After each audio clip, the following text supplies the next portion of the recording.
67 years on this earth, and the most dangerous thing I ever did was learn how to be patient. My name is Jonathan McCarthy. I lived in a cream-colored colonial on Birchwood Lane in Naperville, Illinois. Nice neighborhood. Good schools, even though our kids were long grown. The kind of street where neighbors wave from driveways and nobody means it. I had a wife named Paula. A business. A life that looked from the outside like something worth envying. It wasn't. Welcome back to Dad's True Revenge. Grab your snacks, get comfortable, and remember the people in these stories had every chance to behave themselves. They just chose wrong. Drop a comment and be sure to subscribe. You're going to love it here. On a Tuesday night in October, at exactly 11:04 p.m., my wife walked through the front door smelling like a hotel minibar, looked me dead in the eyes across the kitchen table, and smiled like she'd just won something. I was finishing a bowl of leftover chicken soup. Homemade. I made it myself. You know what happened today, Jonathan? She said. Not asked. Said, like she was reading from a script she'd been rehearsing in the car. I set my spoon down, looked at her. I assume it wasn't good, since you've been ignoring my calls since 9 this morning. She leaned against the doorframe, arms crossed. That smirk, God, I can still see it, spreading across her face like a crack in dry concrete. I had a one-night stand with Craig. She paused for effect. My boss. And honestly, I'd do it again. The kitchen clock ticked. The refrigerator hummed. Outside, somebody's dog barked twice and quit. I picked my spoon back up. Soup's getting cold, I said. Here's what Paula expected. Tears, maybe. Shouting, definitely. Plates thrown. Doors slammed. Some grand theatrical implosion that would confirm to her that she still had the power to detonate me. That after 31 years of marriage, she could still reach inside my chest and squeeze. Here's what she got. A 67-year-old man finishing his soup.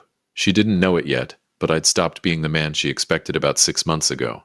That's it? She said. Her voice had an edge now. Not guilt, not even defiance. Disappointment. Like I'd walked out of a movie before the big scene. I just told you I slept with Craig Hendricks and you're eating soup? It's good soup, I said. She stared at me for a long moment, then made a sound, half laugh, half disgust, and went upstairs. I sat there another 20 minutes, finished the soup, washed the bowl, dried it, put it away in the cabinet. Then I went to the garage, sat in my 2019 Ford F-150, and allowed myself exactly 4 minutes of feeling everything I wasn't going to feel in front of her. 4 minutes. Then it was just logistics. Let me tell you about Craig Hendricks. Craig was 51, recently divorced, and the kind of man who wore fitted blazers to casual Friday, and called everyone chief. He'd hired Paula 8 years ago as operations manager at Hendricks Logistics, a mid-size freight brokerage out of Lisle, about 12 minutes from our house. She'd climbed fast. She was good at her job, I'll give her that. Sharp, organized, the kind of person who could smile at you while mentally categorizing your weaknesses. I'd always admired that about her. Should have feared it instead. They'd had the affair before. I was almost certain. Not this exact version. Not with the dramatic confession at the kitchen door. But something had been wrong for at least 2 years. The late nights that didn't match the timesheets. The new laugh she had, lighter, more performed, that she only used on her phone. The way she stopped asking about my day like she used to, and started giving me the specific kind of silence that isn't peace, it's absence. But here's the thing about being 67 and having built a life with someone for 3 decades. You don't rush. You catalog. You make sure. I'd made sure. My business was called McCarthy & Associates Property Management. We'd started it together in 2003, me with the construction background, Paula with the operations brain. We managed residential properties across DuPage County. At our peak, we had 42 units under contract and a reputation solid enough that referrals came without asking. It was, on paper, equally ours. Keyword, on paper. I never fully understood why she still went ahead to work for Craig 8 years ago, even with her stake in McCarthy & Associates sitting right there. She'd said his company was bigger, that she didn't just want to spend the rest of her life in property management. She wanted to try something new. I respected that, handed her day-to-day responsibilities to a manager, told her to go build something for herself. Turns out she did.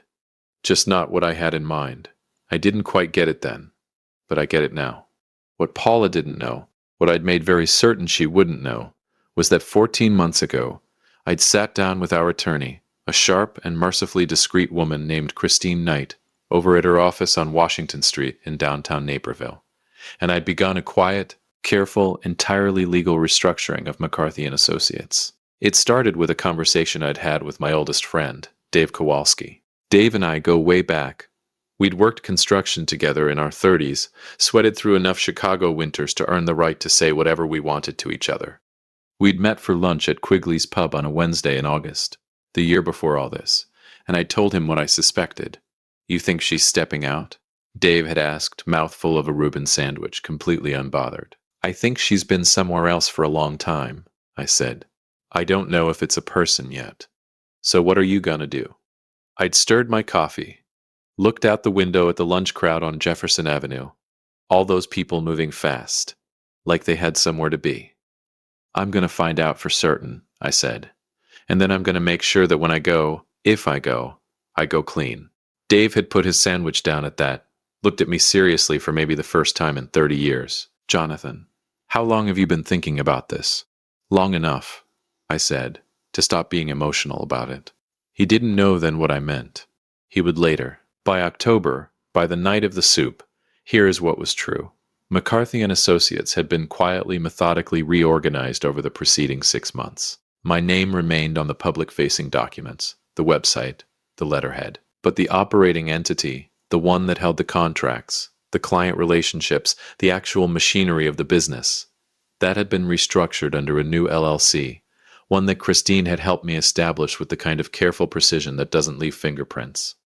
Paula was still listed as co-owner of the original shell. The original shell had 3 clients, a storage unit full of old filing boxes, and a checking account with $400 in it. The new entity had everything else. She'd been co-owner of a ghost for 6 months, and come home every night, none the wiser. Now, I want to be clear, I'm not a vindictive man by nature. I was a carpenter's son from Joliet who married his college girlfriend and worked hard enough to build something real. I believed in fairness. I paid my taxes. I held doors open. I made chicken soup from scratch on Tuesdays. But I had also watched my father get gutted in a divorce that left him with nothing but his truck and his dignity, and my father's one piece of advice delivered in a parking lot outside a courthouse was this: "Jonathan, when it's over, make sure you're the one who decided when." I'd never forgotten that. The joint checking account, our household account, the one Paula used for groceries and her bi-weekly manicures at Lux Nail Bar on Route 59, had, as of the Monday morning before her confession, a balance of $0.14. I had moved everything to a separate account in my name only, at a different bank entirely, the previous Friday afternoon. Methodical, unhurried, like a man paying a utility bill. The 14 cents I'd left on purpose. Call it a sense of humor. The savings, the real savings, the 31 years of compounding decisions and disciplined sacrifice, had been moved in increments over 4 months, carefully, in amounts that didn't trigger automatic flags. Christine had advised me on the structure. Everything I did was legal. Everything I did was documented. Everything I did was survivable in court, which is the only standard that matters when you're 67 and you've decided to stop waiting. I went back inside from the garage at 11:41 p.m. The house was quiet. The lights upstairs were off. Paula had gone to sleep, actually gone to sleep, with the breezy confidence of a woman who believed tomorrow would look like today. I stood in the kitchen for a moment, looked around at the cream-colored cabinets, the subway tile backsplash we'd argued about for 3 weeks in 2015, the little hook by the back door where I'd hung my keys every night for 19 years. Then I went to the hall closet and pulled out 3 bags I'd packed 4 days earlier. My clothes, my documents, every original, every record, everything with my name on it, and wrapped carefully in 2 layers of moving blankets, my mother's portrait, a small oil painting of Mary McCarthy done in 1974 by a local artist in Joliet, the only truly irreplaceable thing in the house. She was coming with me. She always was. I loaded the bags into the truck in 3 quiet trips. At 12:17 a.m. on Wednesday morning, I backed out of the driveway on Birchwood Lane for the last time. I did not leave a note. I did not call. I didn't need to. She'd given me everything I needed at the kitchen door. And when Paula McCarthy woke up at 7:30 the next morning, walked downstairs expecting coffee in bed, and found instead an empty house, an empty account, and a business she thought she co-owned that was worth exactly $400.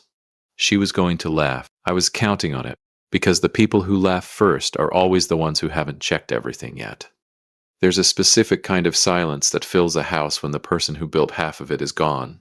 Not peaceful silence. I mean the kind of silence that has weight, that presses against the walls and makes every familiar thing look slightly wrong, like furniture rearranged 2 inches in the night. Paula found that silence at 7:31 a.m. on a Wednesday in October. I know the exact time because Dave Kowalski was parked one street over in his Silverado, sipping gas station coffee and watching the front of the house on Birchwood Lane, at my request, and he texted me at 7:31, light came on upstairs. I was already 40 minutes away, sitting in a corner booth at a Denny's off I-88 near Aurora, eating eggs I didn't taste, watching my phone like it was a detonator. I want to be clear about something. I didn't enjoy this, not the way people imagine revenge is enjoyed. All warmth and satisfaction. What I felt that morning was closer to the feeling after a surgery, relieved it was done, exhausted by what it cost, quietly certain it was necessary. Dave texted again at 7:44. She just opened the front door, looked up and down the street, went back in. Then at 7:52, she's on the phone, pacing in the kitchen window. You want me to stay? I typed back, give it another hour. He sent a coffee cup emoji.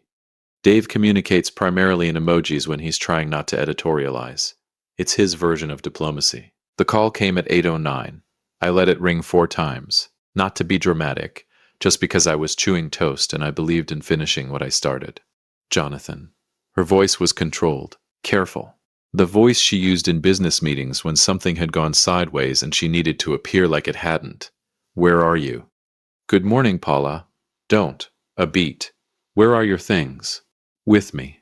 Silence. Then, and I want to give her credit, because she was nothing if not composed. Okay. Okay, so you needed space.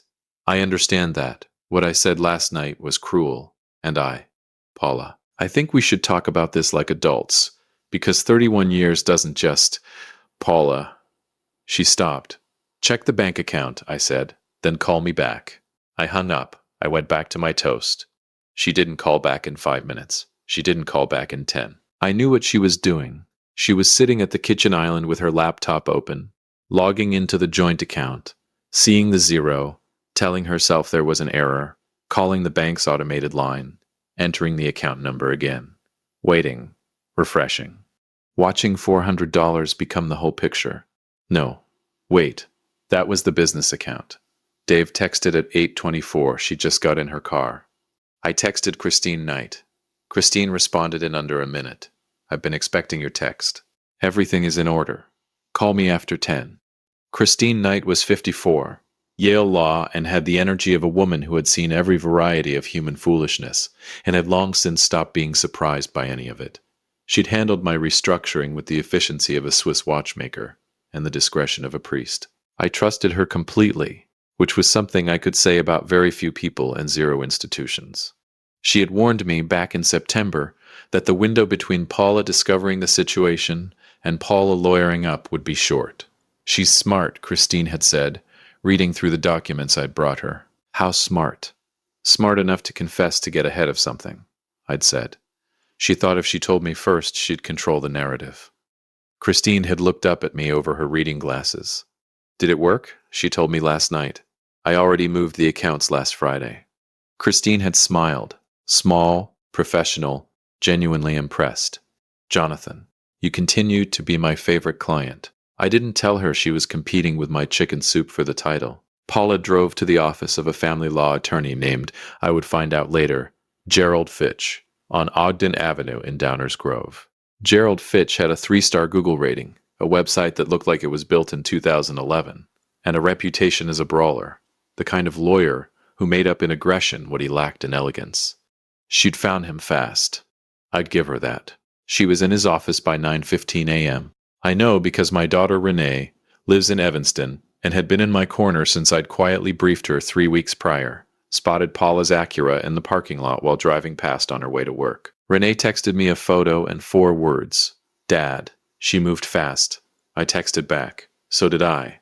What Gerald Fitch was about to discover when he started pulling records was that there wasn't much left to fight over in the way she was imagining. The house on Birchwood Lane was in both our names. Yes, that was the one card she held. But McCarthy and Associates, the real McCarthy and Associates, the one with the 41 active property management contracts, the operating accounts, the equipment, the client relationships built over 20 years.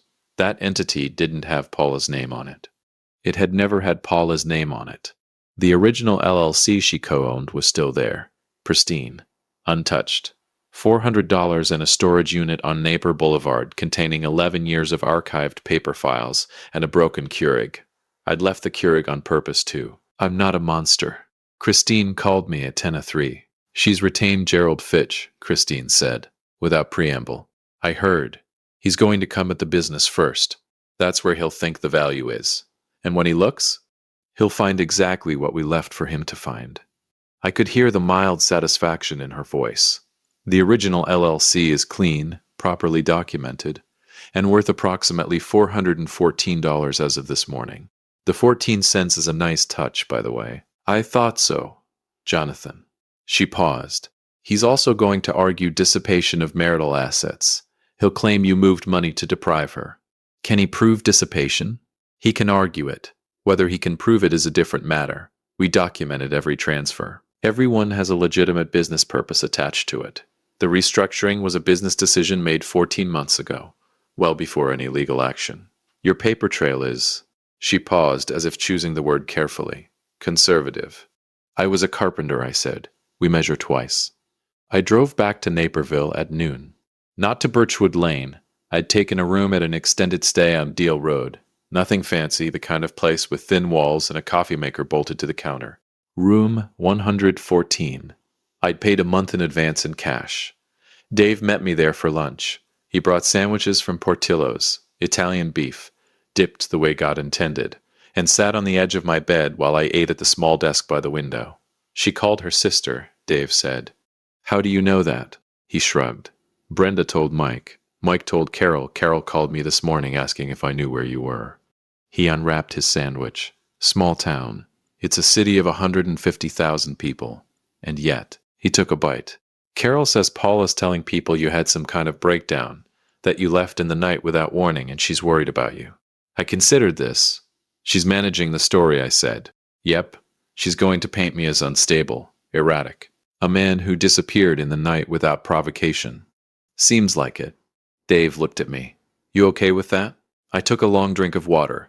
Outside the window, a maintenance guy was blowing leaves across the parking lot, completely losing the battle with the October wind. Was I okay with it? I was 67 years old. I had survived a father's divorce, a construction business in a recession, 2 kids, 1 miscarriage Paula and I had never fully talked through, and 31 years of a marriage that had quietly hollowed itself out like a tree that looks fine until the storm hits. Let her tell the story, I said. Stories have sequels. Dave nodded slowly. You've got something else. It wasn't a question. Dave, I said, do you remember back in 2019, I told you about the conversation I had with Eddie Marsh? Dave's sandwich stopped halfway to his mouth. Eddie Marsh was a semi-retired private investigator who operated out of an office above a dry cleaner on Chicago Avenue in Naperville. Dave had referred me to him years ago for a tenant background check situation. You hired Eddie? Dave said. 14 months ago, I said, the same week I called Christine. Dave put his sandwich down entirely. Jonathan, what did Eddie find? I reached into the inside pocket of my jacket and pulled out a folded manila envelope, laid it on the desk between us. I didn't need to open it. I had it memorized. The affair with Craig Hendricks didn't start 2 years ago, I said. It started 4.5 years ago. There were also some financial irregularities in the way Paula was managing the operations side of our business. Payments to a vendor called Apex Property Consulting. Invoices that don't correspond to any services we actually received. Dave stared at me. How much? He said quietly. Over 4 years? I said. $63,000, give or take. The room was very quiet. She was stealing from your company, Dave said. She was stealing from our company, I said. Which is an important distinction, because it means she was stealing from herself too. Which tells you something about how confident she was that I'd never look. She wasn't wrong to be confident. For 4 years I hadn't looked. But 14 months ago I had started looking, and I couldn't stop. Dave left at 2 o'clock. I sat in room 114 for a while after, watching the parking lot, thinking about nothing and everything simultaneously, the way you do when a decision you made a long time ago is finally irrevocably in motion. My phone buzzed at 3:47 p.m. Not Paula, not Christine. It was a number I didn't recognize. Chicago area code. I answered. Mr. McCarthy. A man's voice, professional. Careful. My name is Tom Greer. I'm a reporter with the Chicago Tribune's business desk. I've been looking into some irregularities at Hendricks Logistics, specifically relating to a vendor payment scheme involving an Apex Property Consulting. I understand you may have some familiarity with that name. I looked out the window. The leaf blower guy had given up entirely, just standing there in the wind, holding his machine, leaves doing whatever they wanted. I hadn't contacted Tom Greer. I hadn't contacted anyone at the Tribune, which meant someone else had. And the list of people who knew about Apex Property Consulting was very, very short. Mr. McCarthy? Tom Greer said again. Are you there? I'm here, I said. I just needed a second, because I suddenly understood that the game I thought I was playing, careful, quiet, controlled, had a piece on the board I hadn't put there. And in my experience, the most dangerous moves are always the ones you didn't make yourself. The most powerful thing a man can do in a room full of people expecting him to fall apart is simply not fall apart. I called Tom Greer back at 4:15 p.m. from the parking lot of the extended stay on Deal Road, standing next to my truck with the October wind cutting through my jacket like it had somewhere to be. Before we talk, I need to know who pointed you in my direction. I protect my sources, Mr. McCarthy. I'm not asking for a name. I'm asking for a category. Was it someone inside Hendricks Logistics? A longer pause. The tip came from someone with direct knowledge of the vendor payment structure. I thought about the short list of people who knew about Apex Property Consulting. Me, Christine, Eddie Marsh, Dave, as of 4 hours ago, and one other person. Craig Hendricks. The man who'd been sleeping with my wife for 4.5 years had apparently decided that when the ship started listing, he wasn't going down with it. He'd thrown Paula overboard first and called the Tribune on his way to the lifeboat. There is a specific kind of justice the universe delivers that you couldn't have planned better yourself. I've learned to recognize it and get out of its way. Mr. Greer, I said, I think we should meet. We met the following morning at a coffee shop on Washington Street in downtown Naperville, 2 blocks from Christine's office. Tom Greer was younger than his voice suggested, maybe 38. Corduroy jacket, the alert eyes of a man who made his living reading people quickly. He had a recorder on the table before I even sat down. I brought documents. I set Eddie Marsh's manila envelope on the table. I wanted on the record that I'm not providing these for personal reasons. I'm providing them because $63,000 of fraudulent vendor payments passed through a business with my name on it, and I will not have my name on fraud. Tom Greer looked at the envelope the way a man looks at something he's been searching for without knowing it. He opened it, read for 4 minutes without speaking. Then he looked up. Did your wife know you had this? No. Does she know you're here? Paula hasn't known where I've been for the last 48 hours. She's been a little busy managing her narrative. He almost smiled. Almost. One more question. The restructuring of McCarthy and Associates, when did that happen? 14 months ago. Documented, legal, and entirely unrelated to any of this. He nodded slowly, closed the envelope, and slid it back across the table. I'll need certified copies. Christine Knight's office will have them ready by noon. He blinked. You already called your attorney this morning? Mr. Greer, I said, picking up my coffee. I called my attorney 14 months ago. I was back in room 114 on a Thursday morning when Christine texted me the link. I read it sitting on the edge of the bed in my undershirt, with a gas station coffee going cold on the nightstand. The headline was measured and professional, the way Tribune headlines tend to be. But the content was not measured at all. Tom Greer had done his homework. The piece detailed the Apex Property Consulting scheme in full. Fraudulent invoices, wire transfers, a shell vendor with no employees, no office, and no services rendered. It named Hendricks Logistics prominently. It named Craig Hendricks by name. And buried in the 4th paragraph, with the kind of casual devastation that good reporters deploy like a scalpel, it named the operations manager who administered the payments on the McCarthy and Associates side, Paula Louise McCarthy. Her full name. In the Chicago Tribune. I read that paragraph 3 times. Then I finished my coffee, got dressed, and called Dave. You see it? Dave said, before I could speak. I saw it. Carol's already texting everyone on the street. Brenda called Mike. Mike called me. The whole neighborhood knows by 9 a.m. Good. Dave's voice dropped a register. Gerald Fitch dropped her case yesterday afternoon. I heard it from his paralegal's cousin. He cited irreconcilable conflicts of interest. I sat with that for a moment. Fitch had been billing Paula to fight me for the business, the same business the Tribune had just reported she'd been stealing from. The same business that as of 14 months ago had been quietly restructured out from under her. He wasn't just fighting a losing case. He was potentially standing next to a client about to face criminal exposure. Even a 3-star lawyer knows when to walk away. She's got no attorney, no account, no business, and her name in the paper, Dave said. What does she do now? That is entirely her problem. The divorce was finalized 11 weeks later on a gray January morning in a DuPage County courtroom that smelled like carpet cleaner and institutional despair. Paula had retained a new attorney, a younger woman named Elaine Cole, who did competent work but had inherited a case with nothing left to argue about. The house sold in 30 days. After the mortgage payoff and the split, Paula walked away with $82,000 and a storage unit on Napier Boulevard. She kept the Keurig. I kept everything else. Craig Hendricks settled with Hendricks Logistics' internal auditors, who had apparently been building their own file long before Tom Greer called me, and quietly resigned in December. Last I heard, he was consulting somewhere in Arizona. Good weather for a man running from his reputation. The DuPage County State's Attorney opened a preliminary inquiry into the Apex property consulting payments in February. Christine told me not to expect quick movement. These things take time. But the file existed. It had Paula's name on it. And files, in my experience, have a way of staying open. On the morning the divorce was finalized, I drove back to Birchwood Lane one time.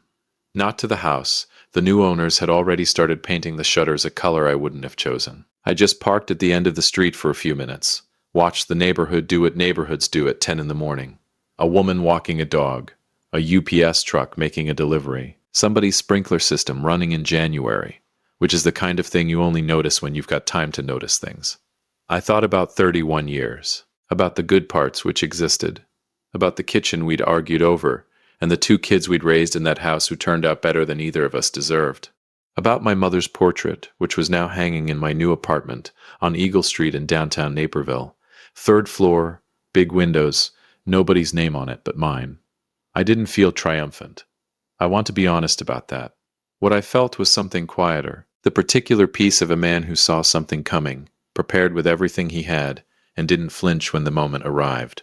67 years old. Still standing, I put the truck in drive, pulled away from Birchwood Lane, and didn't look in the rearview mirror. I'd measured twice. I was done cutting. If you liked this story, join our community by hitting that like button and subscribing for more real, raw, and family-centered stories.